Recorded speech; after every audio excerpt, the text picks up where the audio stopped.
پھر ہم اپنی ڈکلیریشن پہ غور کریں کہ ہم 5 وقت اللہ کو ہر رکعت میں کہتے ہیں ہم تیری عبادت کرتے ہیں، یعنی کہ ہم عبادت کا مطلب نہیں پتا نا ہمیں، ہم تیری سلیوری کرتے ہیں۔ کیا واقعی ہم عبادت کرتے ہیں اللہ کے؟ کیا آپ نے کبھی اپنے آپ سے پوچھا کہ ہم اللہ کی عبادت کرتے ہیں صرف، یا ہم کبھی اپنے نفس کی بھی عبادت کرتے ہیں؟ چلو ہم اسٹیچوز کی عبادت نہیں کرتے، ٹھیک ہے، ہم جیزس کی عبادت نہیں کرتے، مگر ہم اپنے نفس کی عبادت تو بہت اچھی طرح کرتے ہیں۔ جب ہم تشہد پڑھتے ہیں تو ہم پوری اقرار کرتے ہیں عبادت کی، کیسے؟ التحیات للہ والصلوات والطیبات، یعنی ہماری تمام قلبی، تمام بدنی، تمام مالی عبادت اللہ کے لیے۔ کیا ایسا ہے؟ کیا مطلب التحیات؟ یہ تحیت السلام یا تحیت المسجد، سلام کو کہتے ہیں نا، دل سے سلام، یا قول کر کے، یا قولی عبادتیں بھی کہا جاتا ہے۔ زبان سے سلام کرتے ہیں نا تو ہم کہتے ہیں ساری زبانی عبادت ہے۔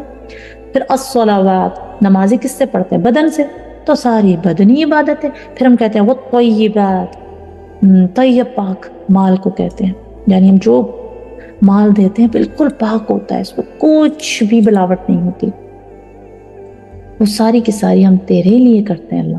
اتنا اقرار ہم تشہد میں کرتے ہیں 5 times a day, so many times in a رکعہ، کہ ہم تیری عبادت کرتے ہیں۔ کیا واقعی آپ نے کبھی دل سے سوچا ہے سورہ فاتحہ پڑھتے ہوئے کہ ہم واقعی اپنے نفس کی عبادت نہیں کرتے؟ صبح فجر کا ٹائم آئے تو ہم ایک دم اٹھ جاتے ہیں، ہم اپنے بالکل شیطان کی نہیں مانتے، اپنے نفس کی نہیں مانتے، تھوڑا اور سو جاؤ، چھوڑو، گرم بستر ہے، جتنی سردی ہے۔ کیا ہم واقعی ایسے سلیو ہیں؟ مگر اللہ ایسا ماسٹر نہیں ہے، ماشاءاللہ۔ اللہ ہمیں کبھی بھی ماسٹرز کی طرح، آقا اور غلام کا جو رشتہ ہوتا ہے وہ ہمارے اور اللہ کا رشتہ نہیں ہے۔ اللہ ہمیں ڈھیل دیتا جا رہا ہے، دیتا جا رہا ہے۔ تو عبد کا مطلب آئندہ عبادت سے مت کرنا، عبد کا مطلب دماغ میں لانا کہ کیا میں واقعی اللہ کی اتنی عبودیت کرتی ہوں کہ جو اللہ کہتا ہے میں مانتی ہوں، اور مجھے کسی کی پرواہ نہیں ہوتی، میں اپنے نفس کی نہیں مانتی۔ وَإِيَّاكَ نَسْتَعِينُ، اور ہم تیری ہی مدد، اور ہم تجھی سے مدد چاہتے ہیں۔ است جب آ جاتا ہے نا تو اس کا مطلب چاہنے کا ہوتا ہے، استغفار مغفرت چاہتے ہیں، استنصار مدد چاہتے ہیں، استخارہ خیر چاہتے ہیں، استشارہ مشورہ چاہتے ہیں۔ تو است کا مطلب چاہنا ہوتا ہے، ہم صرف تیری ہی مدد چاہتے ہیں۔ اب استعان میں جو عون ہے نا، ہیلپ، وہ ہوتا ہے کہ جس میں آپ اسٹرگل ہو، ایسی ہیلپ جس میں آپ اسٹرگل کر کے ہیلپ مانگو۔ تو کیا واقعی ہم پہلے بہت اسٹرگل کرتے ہیں اور پھر مدد مانگتے ہیں؟ اس کو سمجھنے کے لیے ہم اس طرح کی اگزامپل لے سکتے ہیں کہ آپ کا کوئی چیز خراب ہو گئی، ٹھیک ہے، آپ کا کوئی فریج خراب ہو گیا، اور آپ نے بغیر اس کو ہاتھ لگایا آپ نے مدد طلب کرنا شروع کر دی سب کی، اور کسی نے آپ کی ہیلپ کر دی، تو یو ہیونٹ اسٹرگلڈ، کسی نے آپ کے آ کے فکس کر دیا اور آپ بیٹھے ہوئے۔ ورسز یہ کہ آپ کا فریج خراب ہو گیا اور آپ نے بہت محنت کی، آپ نے یوٹیوب کی ویڈیوز دیکھی اور آپ نے بہت زیادہ کوشش کی اور اس سے نہیں ٹھیک ہوا، پھر آپ نے مدد مانگی اور پھر کوئی آ کے مدد کر گیا۔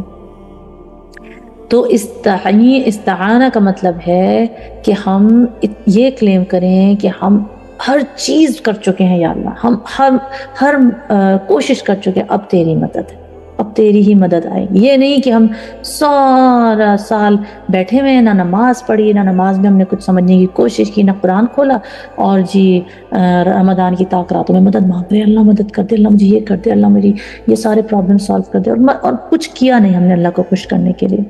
تو ایسا نہیں ہوتا۔ اس میں ایاک نعبد و ایاک نستعین آخری چیز ہے، اس پہ میں ختم کروں گی انشاءاللہ، کہ ایک دم سے صیغہ چینج ہوا تو یہ ہماری declaration as a full community بھی ہے۔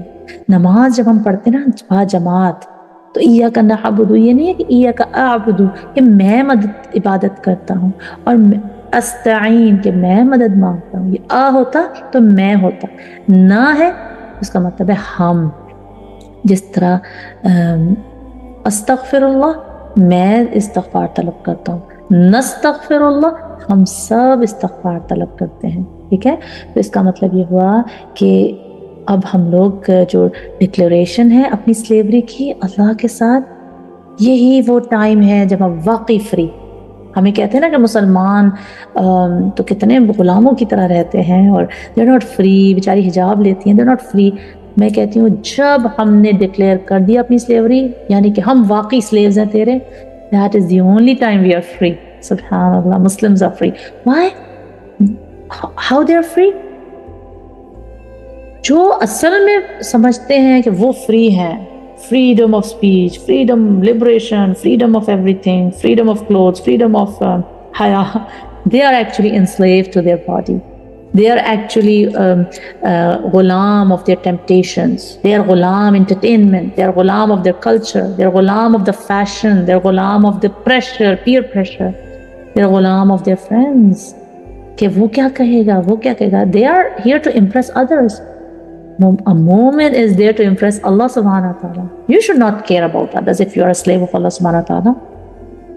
ہم independent، alhamdulillah، independent of peer pressure، independent of cultures، independent of opinions، independent from money۔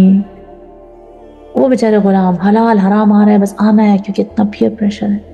alhamdulillah، if you are a slave of Allah subhanahu wa ta'ala، you are free۔ سبحان اللہ۔ ہم یہاں پہ ختم کرتے ہیں انشاءاللہ، اور ہم لوگ 6 آیت سے سٹارٹ کریں گے نیکسٹ ویک۔ سبحانک اللہم وبحمدک ونشہد ان لا الہ الا انت ونستغفرک ونتوب الیک۔ السلام علیکم ورحمۃ اللہ وبرکاتہ۔